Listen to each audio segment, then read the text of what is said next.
All right, class. In this lecture, we're going to talk about water.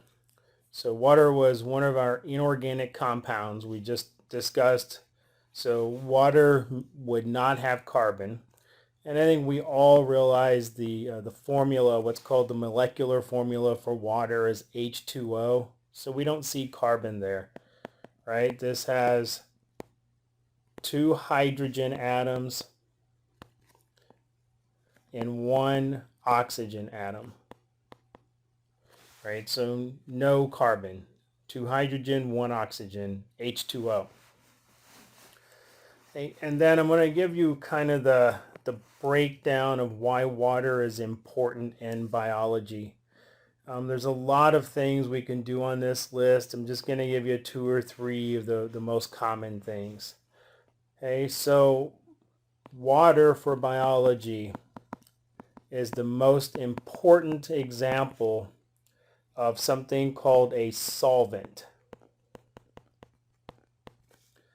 And I'm going to show you what that means in just a second with a picture and an example.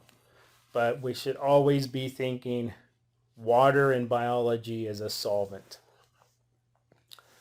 Hey, water is also very important for lubrication. In living organisms, a lot of substances or fluids or fluid-like, and a lot of those have lubrication properties, and that's a thing we get from water. And then water also has cohesiveness.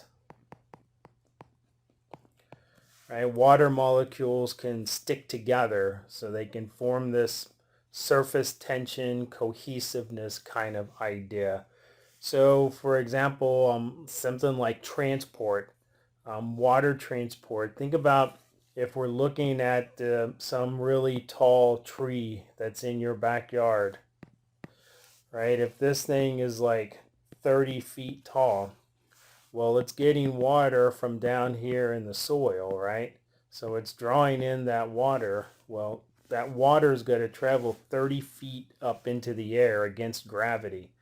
And the tree doesn't have a heart pumping water like we do, right? So how's that water get all the way up 30 feet high to the top of that tree? Cohesiveness. The water molecules stick together. They're sticky. They can basically, it's almost like they can climb things. We can see this, you can think about this next time you're doing this at home. If you have a glass of water, works best with water, could be soda or whatever.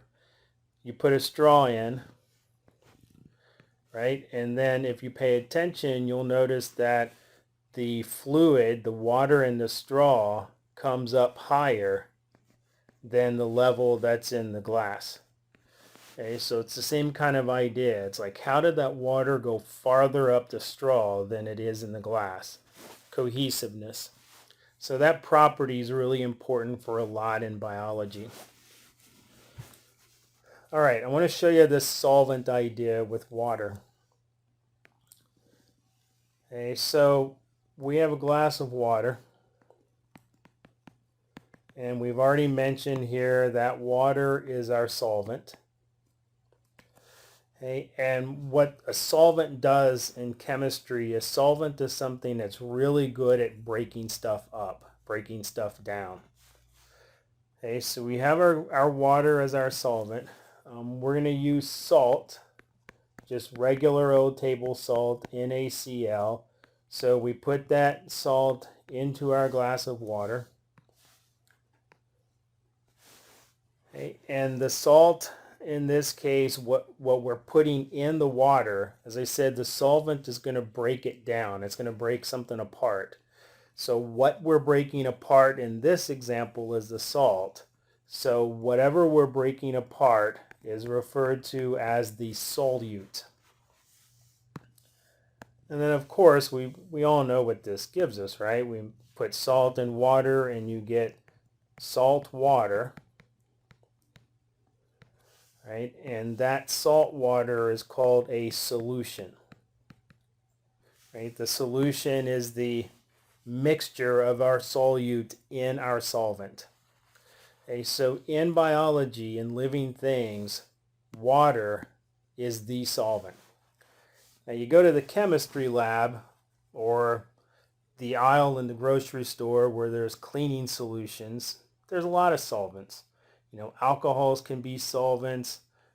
We can have chemicals in the chemistry lab like hexane or toluene or acetone. Like all those things are solvents, but we don't find those things in cells. We find water in cells.